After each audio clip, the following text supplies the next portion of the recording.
কারণে আপনারা পদে পদে দাড়ি টুপিকে বিভিন্নভাবে তিরস্কার করতে দেখেন, যেটার কারণে আপনারা বিভিন্ন সভা সমাবেশে, বিভিন্ন অফিস আদালতে বিভিন্ন সময়ে দাড়ির কারণে চাকরি না হইতে দেখেন, নামাজ পড়ার কারণে শিবির সন্দেহে পিটিয়ে হত্যা করতে দেখেন, পদে পদে সময়ে সময়ে ইসলামের মাপকাঠিগুলোকে বারবার তিরস্কার করতে দেখা যায়।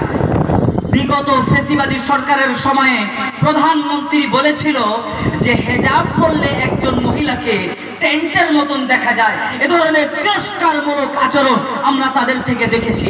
এটা কোনো বিচ্ছিন্ন ঘটনা নয়।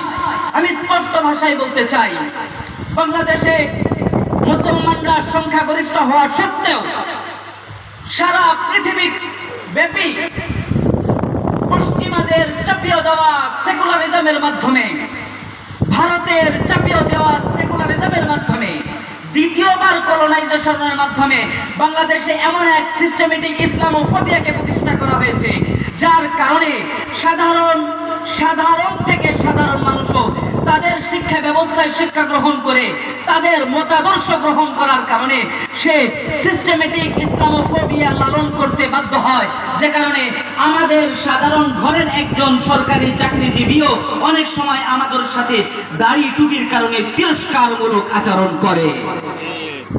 সম্মানিত তৌহিদি জনতা, এই সিস্টেমেটিক ইসলামোফোবিয়াকে রুখে দেওয়ার জন্য আমাদেরকে দুইটা কাজ করতে